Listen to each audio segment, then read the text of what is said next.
هاي جايز ويلكم. اليوم راح نجرب تاتو مؤقت. في وايد ناس يخافون من الوشم لأن الوشم طبعا بالإبر، بس اليوم اللي راح نجربه بدون أي ألم، يعني أورجانيك تاتو، ومسوينها بفواكه وحنة. المهم خلنا نبدأ. هذا شكل الكت اللي وصلني من RedooTattoo،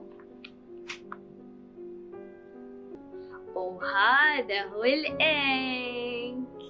هذا الإنك مكوناته فواكه وحنة، لونه كذي أخضر، تخيلوا أخضر غامج والله. بس يوم شفته على الانستغرام يعني أسود، كيف أحس إنه يوم ينشف اللون يتغير، فبنجرب. المهم خلينا نكمل.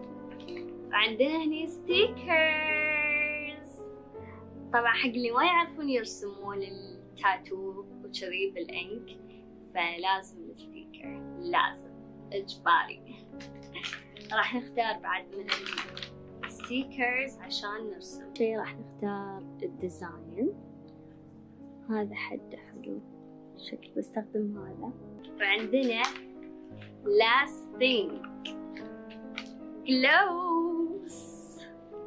اوكي عيبين لي جلوف علشان ما يوسخ ايدي يوم احط. هاي واخترت الستيكر اللي راح استخدمه على ايدي. الستيكر هني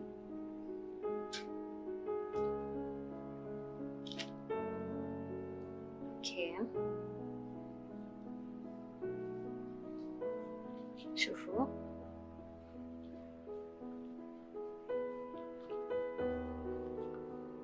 والحين ناخذ الإنك اللي هو هذا، نفتحه من فوق، بس حاسبوا علشان ما يعي الملابس أو الجلد.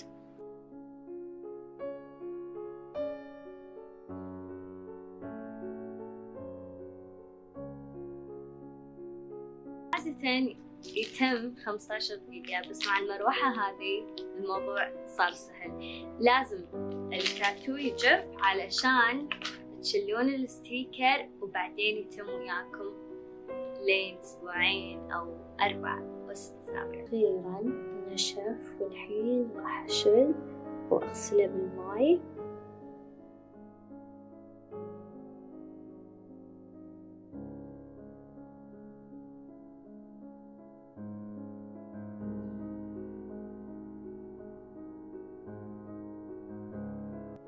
شوفوا صار له أسبوع على إيدي وجني وشم أصلي.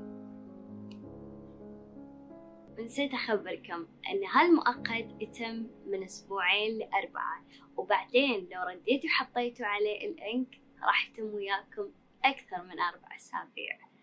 لا تنسون الرابط تحت.